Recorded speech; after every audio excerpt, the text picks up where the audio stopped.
Bonjour, je suis sincèrement heureux et reconnaissant de vous voir ce matin. Je sais que vous ne venez pas pour être plus riche ou pour avoir la vie plus facile, mais vous êtes convaincus que l'homme ne vit pas de pain seulement, mais de chaque parole qui sort de la bouche de Dieu. Et il dispense ces paroles dans sa parole, écrite, mais aussi dans la communion des frères et sœurs. C'est pour ça que nous ne voulons pas abandonner le rassemblement de ces saints.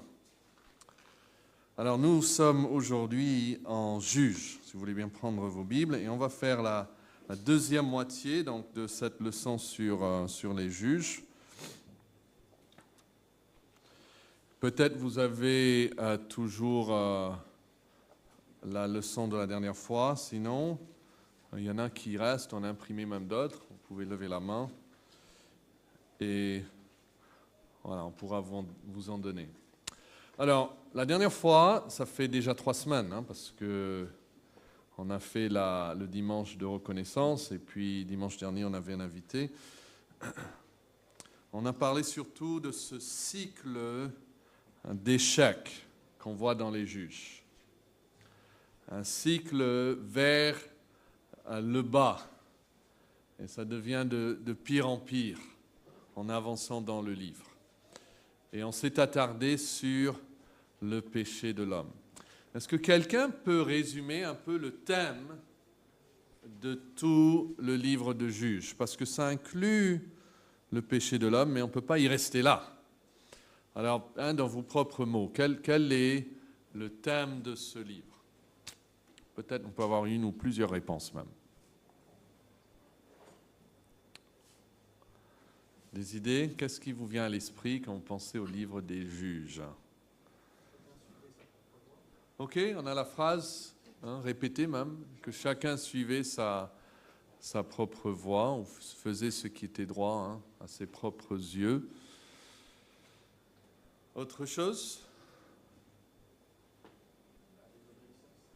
Ok, la désobéissance de l'homme envers Dieu, oui, très bien. Encore une, peut-être? Le peuple désemparé, c'est ça, oui. Ok, oui, souvent sans remède, suite à leur propre péché.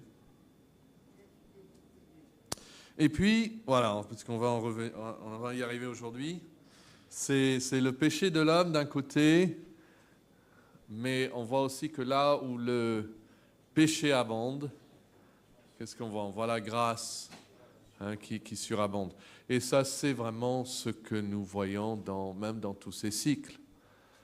C'est que vous vous rappelez, il y a plusieurs événements. Il y a le péché, et puis ils crient à Dieu, et puis Dieu les délivre. Pas parce qu'ils ont fait du bien, la délivrance vient après le péché. Donc ils pêchent, ils sont asservis, ils crient à Dieu, Dieu les délivre. Et puis malheureusement ça se répète, mais Dieu aussi est là pour répondre à leur prière.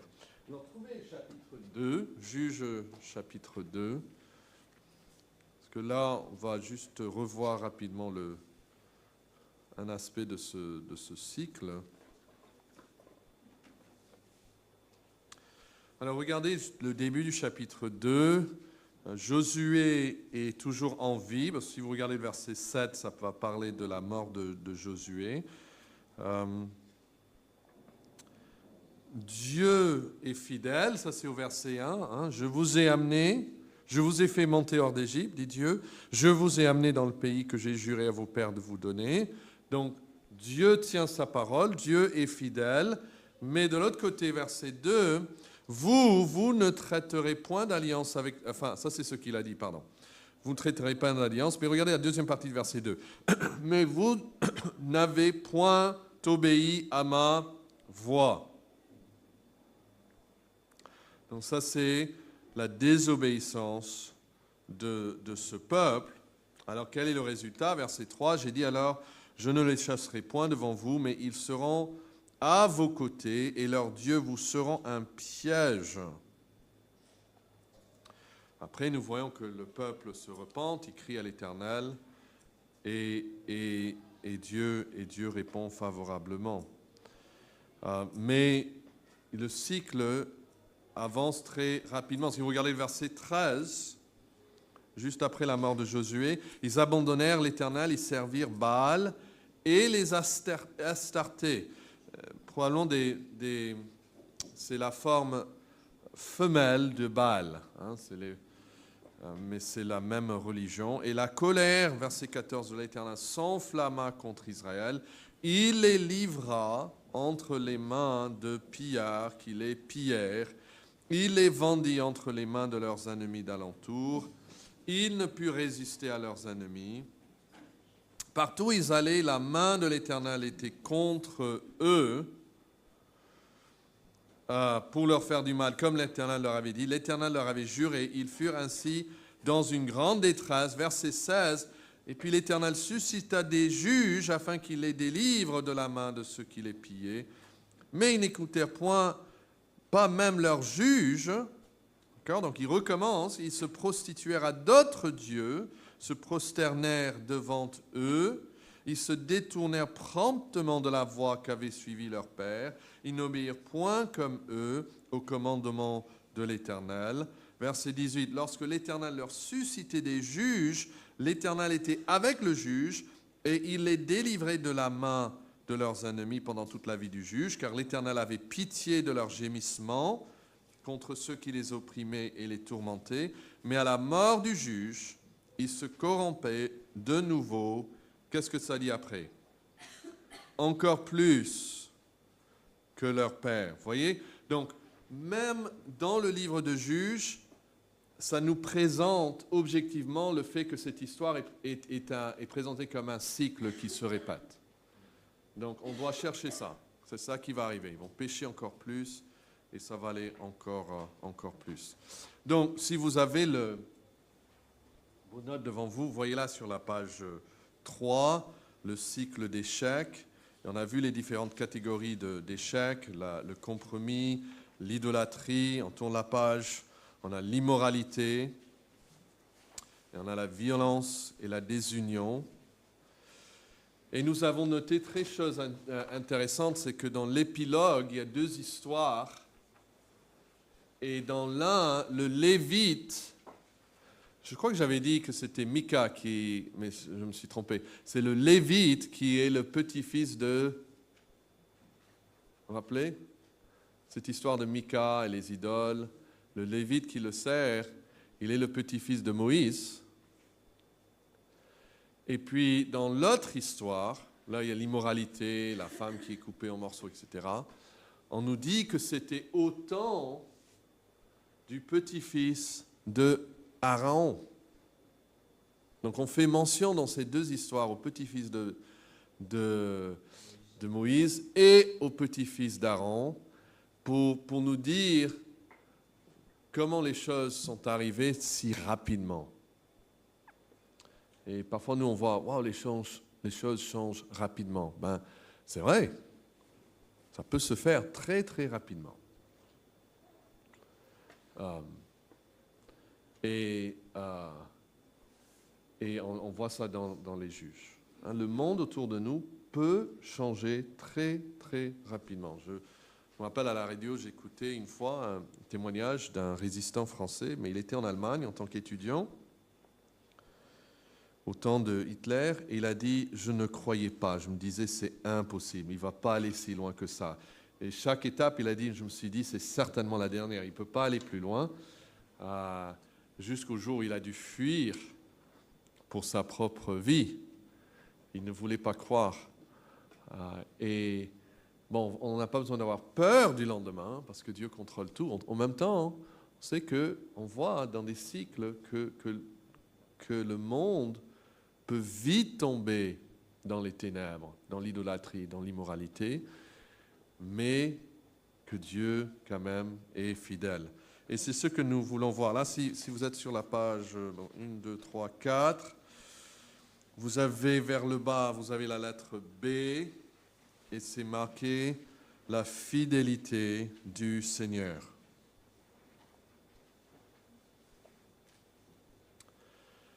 Le cycle dont nous avons parlé nous parle du péché de l'homme, mais ça nous parle également de la fidélité et la bonté de Dieu. Sinon, ce ne serait pas un cycle qui se répète. C'est-à-dire, ils auraient péché, Dieu les vend dans l'esclavage, et puis ils restent là.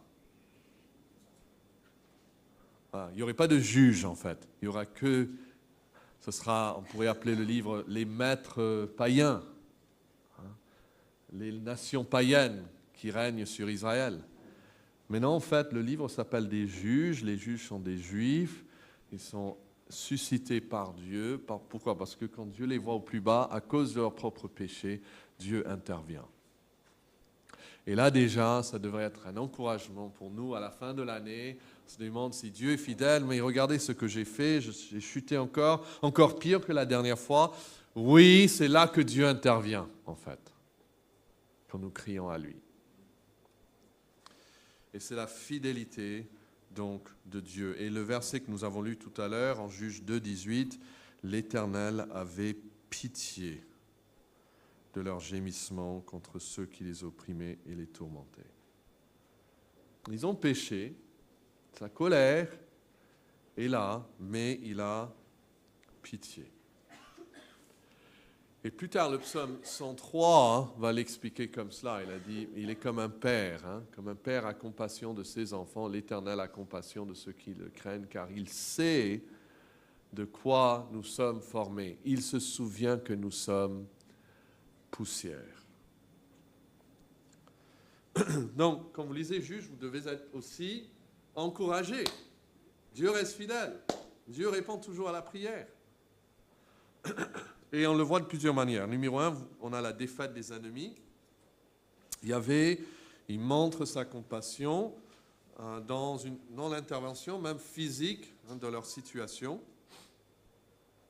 Il y a près de 30 déclarations qui citent Dieu comme celui qui est responsable de la délivrance des Israélites de leurs ennemis. Okay? Que c'est Dieu qui les délivre. C'est Dieu qui est responsable. Donc, s'il y a une victoire, c'est grâce toujours à Dieu. Et c'est sa compassion et sa fidélité. Et puis, regardez le 1, le 2, juste les titres, ça forme une phrase. Okay? Donc, c'est la défaite des ennemis grâce au leader humain par la puissance de l'esprit avec pour résultat le repos. Okay? On pourrait mettre un point après le mot repos parce que ça forme une phrase. Donc, la fidélité de Dieu se voit dans la défaite des ennemis grâce au leader humain par la puissance du Saint-Esprit et avec pour résultat le repos. Donc, c'est grâce, deuxièmement, au leader humain. Dieu se sert des hommes à chaque fois. Il se sert des hommes. Parfois, ces hommes font des exploits qui sont vraiment nobles et courageux. Et nous sommes impressionnés. On a mémorisé Hébreux 11 en tant qu'Église. Et on a vu que par la foi, il y a plusieurs qui sont nommés. Jephthé, même Samson est nommé. Mais si vous lisez quand même les juges, vous n'avez pas l'impression que ce sont des super-héros. Même, ils sont présentés plutôt sous une lumière négative.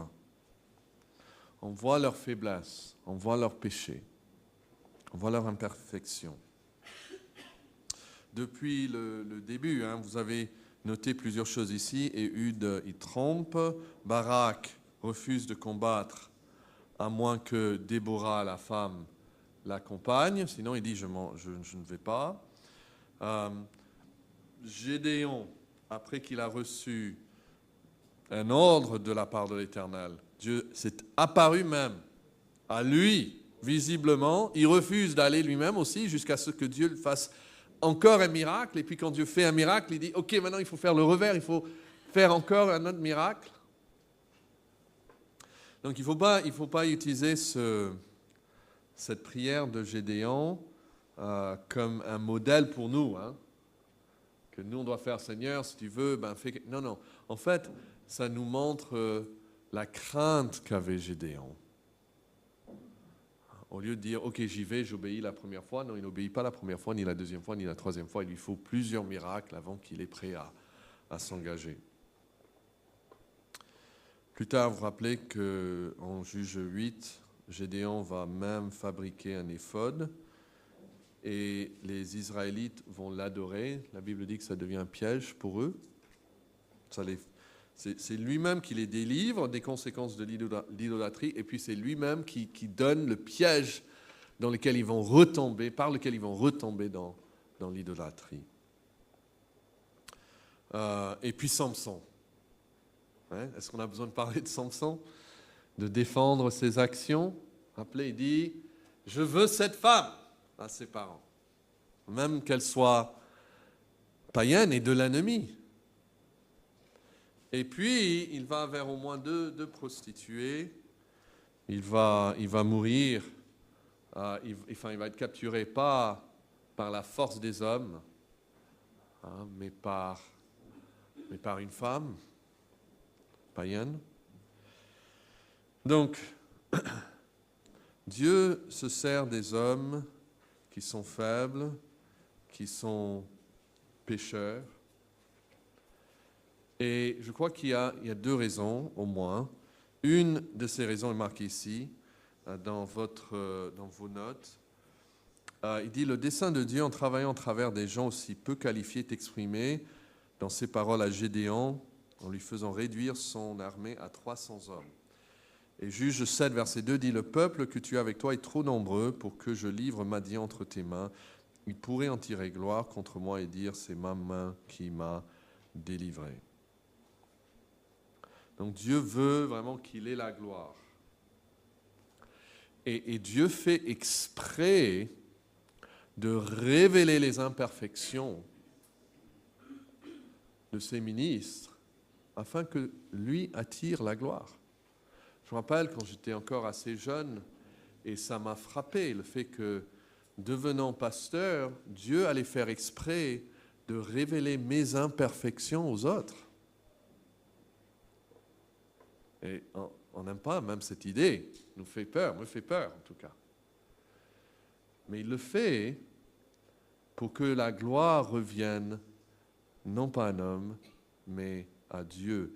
Et dans 2 Corinthiens, il parle de ça, que Dieu a mis sa gloire, en fait, du ministère, dans des vases de terre, afin que la gloire soit de Dieu et non dans le vase. Et donc avec Jonas, par exemple, Dieu va raconter à tout le monde ce que Jonas a fait en privé. Pourquoi? Parce qu'il ne veut pas que Jonas en tire gloire de ce réveil à Ninive. Et Dieu fait ça avec tout son peuple. C'est pour que lui, il ait la gloire. On ne peut pas dire, ah ben Samson, bien sûr, hein, si seulement j'avais un enfant comme Samson. Qui veut un enfant comme Samson? Non, c'est Dieu. Et je crois que l'autre raison qui n'est pas marquée ici, mais c'est que dans les livres historiques, Dieu est en train de nous montrer qu'il faut un leader humain, mais qu'il n'est pas encore là. Que quelque part, tous ces leaders humains échouent. Et donc, on attend un juge parfait, mais on ne l'a pas. Et après viennent les rois. Hein? Après les juges, viennent les rois. Et on attend un roi parfait.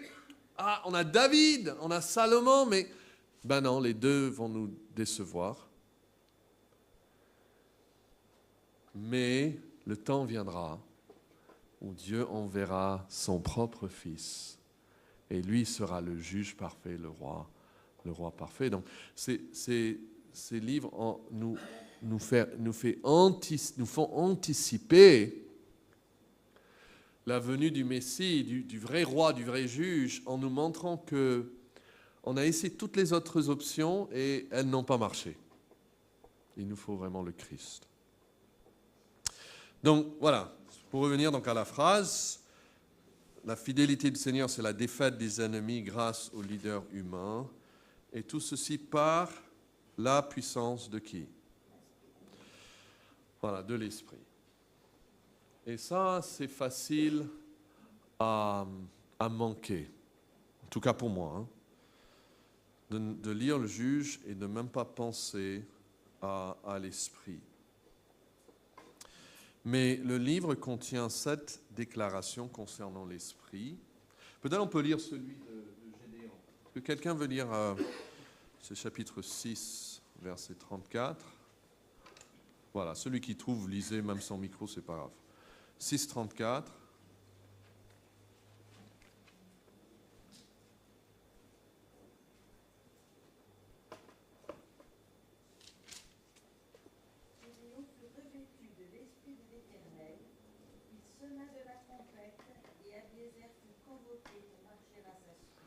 Voilà, donc encore juste la première phrase, Viviane, s'il te plaît. Gédéon fut revêtu de l'Esprit de l'Éternel. Voilà, l'Esprit de l'Éternel, ça le dit bien. Hein? Et il fut revêtu de cet Esprit. Et c'est présenté comme la source à la fois de la direction, hein, qu'est-ce qu'il doit faire, ce qu'il doit faire, mais aussi la puissance pour accomplir ce qu'il a à faire. On appelle ça parfois l'onction, hein, ou l'onction de Dieu, ou l'onction théocratique. Théos veut dire Dieu. Où Dieu, par son esprit, descend sur quelqu'un et lui donne la puissance, la force, la sagesse nécessaire pour le ministère que Dieu lui a confié. Donc, quand Dieu confie un ministère à quelqu'un, Dieu ne s'en va pas pour dire « Ok, je reviens dans une année pour voir comment tu as fait. Hein, » Ce n'est pas comme le parent qui dit « Voilà, range la chambre, je reviens dans 20 minutes. » Et puis il revient, voilà, qu'est-ce qui s'est passé? Non, non, Dieu reste sur place, si on peut dire ça comme ça. Il est revêtu de l'Esprit de l'Éternel.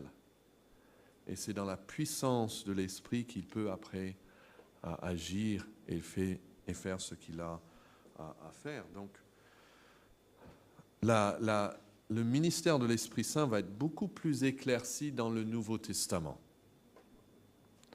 Quelqu'un a dit que l'Ancien Testament, c'est comme une pièce qui est richement meublée, mais faiblement éclairée. Donc on voit plein de belles choses, mais on n'a pas encore toute la lumière pour bien discerner ce qui arrive. Mais après, on arrive à la lumière, au Nouveau Testament, elle met la lumière. Et là, on peut voir des choses même dans l'Ancien Testament que peut-être on n'aurait pas vues sans ces éclaircissements du Nouveau Testament. Mais sans l'Esprit de Christ, nous ne pouvons rien faire. Et il agit à travers ces hommes. Alors, cette phrase, est-ce que ça vous fait penser à un événement dans l'histoire de Noël? Relis la phrase, Viviane. Gédéon fut revêtu de l'Esprit de l'Éternel. Voilà, Gédéon fut revêtu de l'Esprit de l'Éternel. Ok, Siméon. Ok. Moi, je pensais même avant de Siméon. Voilà, Marie aussi. C'est vrai, Siméon, je n'avais pas pensé. Mais Marie même. Quelle est l'explication que l'ange donne? Parce qu'elle dit à l'ange, voilà, elle accepte, hein, mais elle veut des indications. Qu'est-ce que je dois faire? Parce qu'elle dit, je ne connais pas d'homme. Donc, ce n'est pas l'incrédulité. Zacharie, c'est l'incrédulité. Dieu va le sanctionner même. Mais pour Marie, ça semble vraiment être une demande d'instruction, une demande d'être guidée. Et la réponse que l'ange lui donne, c'est que l'Esprit viendra sur toi et que la puissance du Très-Haut, ou l'ombre du Très-Haut, hein, je n'ai pas le texte exact dans ma tête, voilà, te couvrira de son ombre. On va le voir tout à l'heure dans le message. Mais ce que cette phrase nous montre, quand on arrive au Nouveau Testament, hein, c'est un des premiers événements hein, dans l'ère du Nouveau Testament, c'est la continuité entre l'Ancien et le Nouveau Testament. C'est le même Dieu qui agit.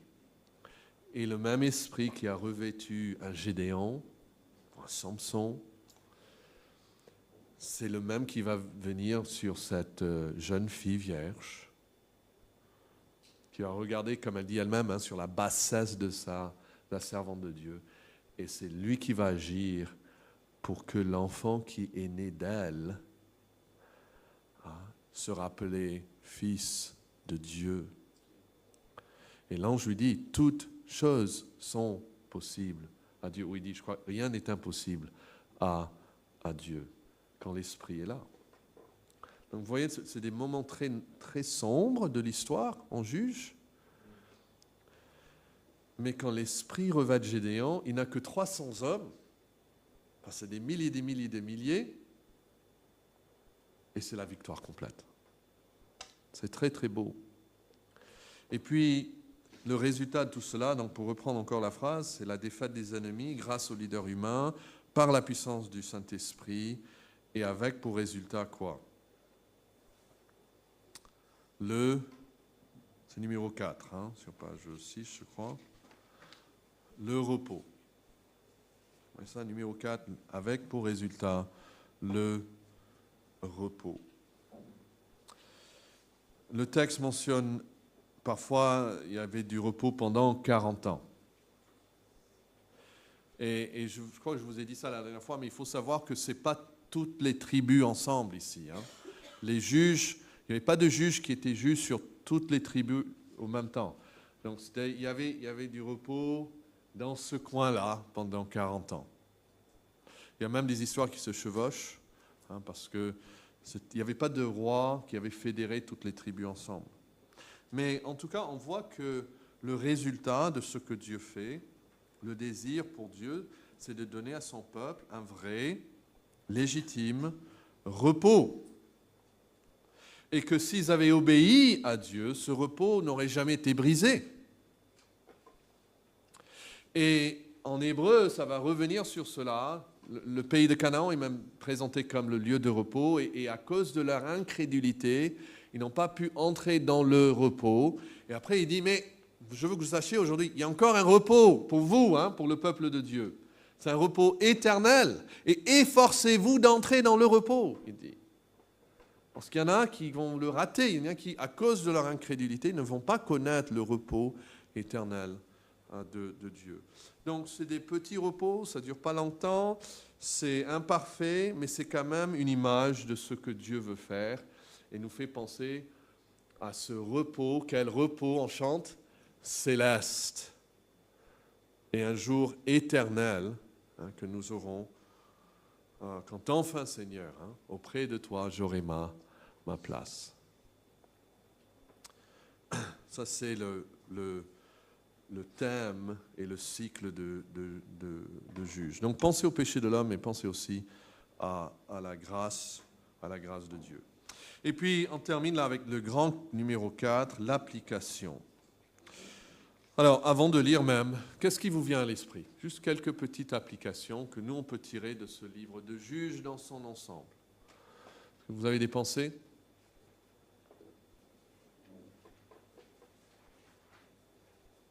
Une application, ça veut dire quelque chose que je dois croire ou faire, une manière de réagir.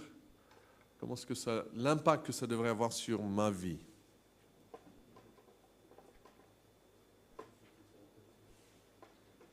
Pardon? Jésus-Christ. Ok. Jésus-Christ qui intercède pour nous. Et donc l'application serait qu'on a besoin d'aller à Christ. Très bien. Autres idées, autres pensées? Oui, Laurent. Pardon. Ouais. Dieu reste fidèle si nous sommes infidèles. Ok. Donc, mets ça dans une phrase d'application. Confions-nous peut-être à la fidélité de Dieu. Reposons-nous sur la fidélité, ou comptons sur la fidélité de Dieu. Quand on se lève le matin, est-ce qu'on compte sur le fait que non, Dieu sera fidèle? Très bien. Oui. Ok. Oui, donc pour nous, restons fidèles à l'alliance que Dieu a traitée avec nous. Ouais. Oui, Yvonne. Ok? Comptons uniquement sur Dieu. Ouais.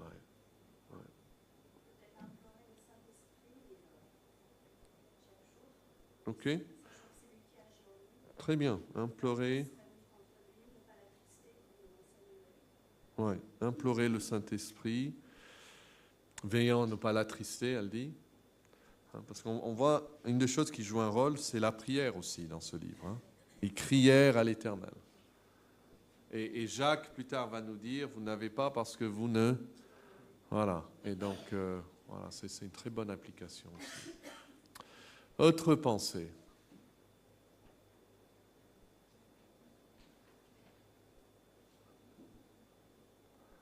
Voilà. Oui. Comme ils le péché, ils ont prié, Dieu va envoyer quelqu'un pour les aider.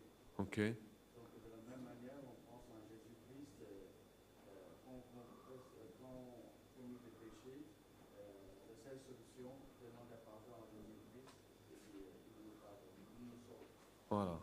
Ouais, très bien. Oui, je crois que c'est très réconfortant que Dieu ne nous a pas sauvés parce qu'ils ont bien fait.